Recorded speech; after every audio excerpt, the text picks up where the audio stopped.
Welcome back to Fox Recaps. Today, I'm going to explain the movie Stanley Ka Daba, released in the year 2011. Stanley Fernandez is a fourth grader at an all-boys school in Mumbai. He's an imaginative kid who frequently improvises absurd but interesting stories to tell in class. This quality of his makes him well-liked among his peers.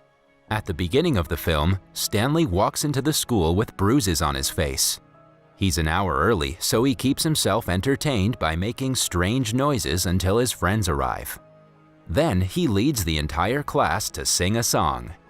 The English teacher, Rosie, shows genuine love and care towards the kids and teaches in a fun way which makes her everyone's favorite. Rosie notices the bruises on Stanley's face and worriedly asks him how he got them. Stanley makes up yet another one of his innovative stories and claims that his mother flew out of a bus to catch him but couldn't, and hence he fell on the road. Rosie and his peers laugh and forget to ask him how he actually got the bruises. She sends him to the bathroom to wash his face, where Stanley meets his Hindi teacher, Mr. Verma. Verma is a shameless glutton who eyes everyone's lunchboxes called daba. Because of his unlikable and cantankerous personality, he's known as Kadus among the students. He asks Stanley to get back to his class immediately. Following that is the science teacher, Mrs. Ayer's class. She notices that a few pages from Stanley's book are missing. When asked, he claims that his little sister tore them apart. The teacher lets it slide this time, but asks him to be more careful. After that is the Hindi class taught by Kadus. He has a mouthful of tobacco that restricts him from talking clearly, but he couldn't care less about the quality of education he provides. The only thing Kadus cares about is the children's lunchboxes that contain mostly home-cooked, delicious food. It's a trend for everyone in the school, including the teachers, to bring food to be eaten during lunch. Kadus never brings his daba, but lusts over everyone else's to the point that children dread him coming to their class during the lunch break. As he's teaching, a kid in the class secretly opens his lunchbox and takes a pinch out of his lunch. Kadus gets a whiff of the food and can no longer focus on teaching them. He inquires who opened their daba, but no one replies. Desperate to eat something, he leaves the class and goes to the teacher's room. Since he can't bring his own food, he searches around the room and finds a lunchbox full of jalabis. He devours them and puts the lunchbox back before anyone can see him. During the lunch break, the kids finally open their lunchboxes, revealing several different types of food they've brought for the day. While everyone else devours theirs, Stanley walks around the classroom looking at them. He never brings a lunchbox to school, but unlike Kadus, Stanley doesn't ask his friends to share with him. His friend Aman questions him about what he's going to eat, to which Stanley says he's about to buy street food from outside the school. Aman offers him to have some of his food because his mother packed a lot. However, Kadus stops them from sharing and belittles Stanley for never bringing his own daba. After stopping the poor kid from eating, the teacher shamelessly asks the students for a share of their food, much to their annoyance. Stanley, on the other hand, drinks a lot of tap water, having lied about wanting to eat street food. For the rest of the day, he asks his friends for water and drinks it to keep himself from getting hungry. After school, the children line up in front of a store to buy chips and drinks, but Stanley, who hasn't eaten anything the entire day, simply walks back home. The following day at school, Stanley and his bench partner get into an argument because their arms collide when they write. Mrs. Ayer sends them outside the class without asking them what the cause of the problem is. During the lunch break, Stanley doesn't bring his lunchbox again, but this time, a kid shares some of his food with him, without Kadus knowing. In the teacher's room, everyone's eating off their own lunchbox except Kadus.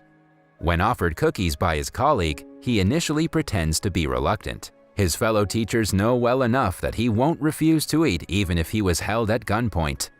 When they do not offer him food, he inquires what they're eating and looks at them longingly, to the point that they look greedy if they don't offer him some.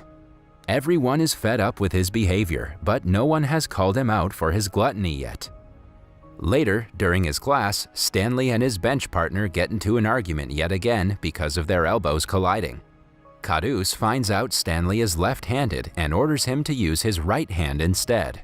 The boys decide to play football after school and invite Stanley as well. Initially, he declines because he would have to call his mother. Aman gives him a phone hidden in a secret compartment in his bag. Stanley pretends to call someone and claims that his mother allowed him to stay out longer. After school, the boys play, eat, and have a lot of fun together. The following day, Rosie marks Stanley's essay and laughs at his hilarious style of writing. Impressed by the creativity, she even hands him a toffee to praise his work. She also informs the kids that after Christmas break, they'll have to stay at school for longer hours for extra classes. She asks them to bring bigger lunchboxes because they might get hungry throughout the day. Rosie too notices Stanley and his mate struggling to write. On finding out he's left-handed, she simply makes them switch places and solves the problem that the other teachers didn't even acknowledge. On December 12th, Stanley remembers Rosie's birthday and recites a self-written funny poem for her. Rosie laughs at his cuteness and hands him a bar of chocolate. Later, we see him sharing the chocolate with all of his friends. The first day after Christmas break, everyone's parents cook a lot of delicious food so the kids won't be left hungry for the extra classes. Their lunchboxes are kept in front of the class, which Cadus cannot help but notice.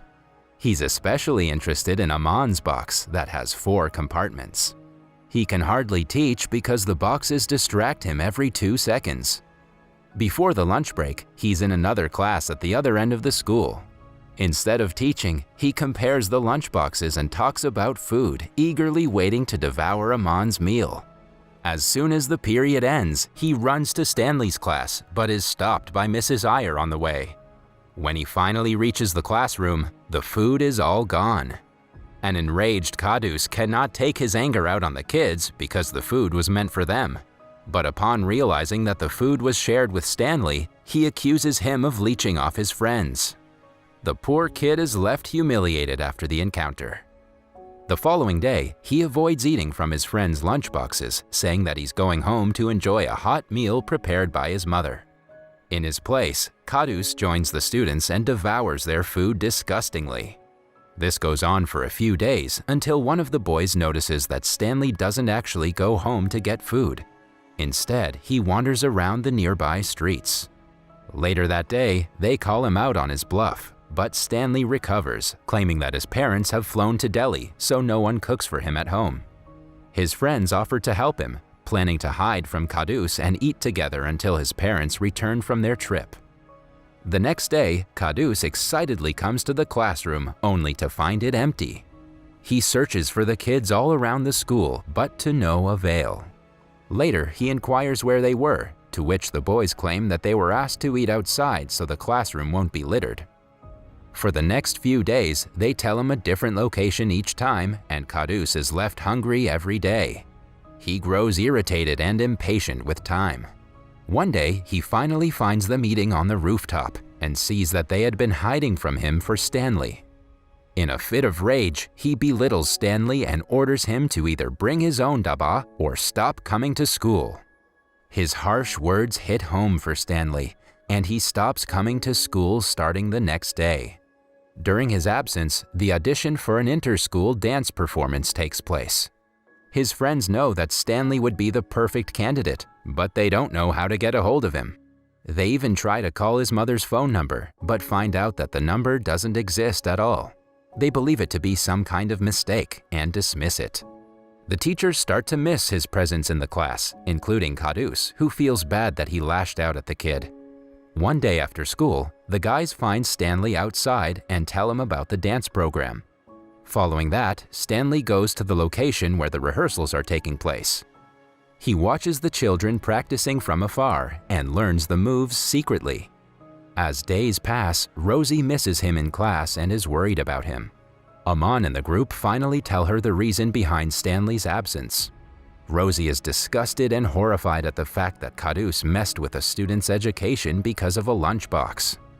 During the lunch break, she approaches him and offers him a box of cake. When Cadus pretends to hesitate, she asks him if he feels accomplished after bullying his students. She even calls him out for being a glutton and threatens to tell the principal about this. A scared and embarrassed Cadus begs her not to do so. That afternoon, Stanley goes to the rehearsals again and starts practicing alone. A dance choreographer notices him and invites him to participate officially. The following day, Stanley brings his own daba to school for the first time in his life. It too has 4 compartments, all filled with delicious homemade food. He hands the daba to Cadus, asking for permission to continue coming to school. An embarrassed Cadus cannot help but cry. The principal finds out about the matter and calls Stanley and his group to the office. He informs them that Cadus has resigned from his position and left a handwritten apology letter to Stanley. In the letter, he promises to never return to the school again. On the day of the dance program, Stanley is made the host because of his charms. Everyone praises him in his performance, much to his delight. After the program, Rosie approaches him and offers to give him a ride home. Stanley declines, claiming that his mother is waiting for him in a car. However, he's proven to have lied when a while later, the principal drives him home. Finally, it is revealed that Stanley is actually an orphan child laborer at a restaurant run by his uncle. The man slaps the kid for being late and asks him to get to work in an instant. He has physically abused Stanley several times, which explains the frequent bruises on his face. Stanley wants to fit in with his friends, hence he creates bizarre stories about his parents. However, since he has no one to cook for him, he could never bring food to the school. The only person who sympathizes with him is the restaurant's cook, Akram. He was the one who packed some restaurant leftovers for Cadus. He promises to do it every day without his uncle knowing. The next day, Stanley goes to school with a daba full of food made by Akram. He shares it with his friends while boasting about how his mother prepared everything. In the last montage, we see him share the daba with the school teachers, his friends, and the janitor. That was all from the video. I hope you liked it. Subscribe for more content like this and hit the like button to help us out. Also, leave a comment if you want us to recap your favorite movie. Until next time, take care.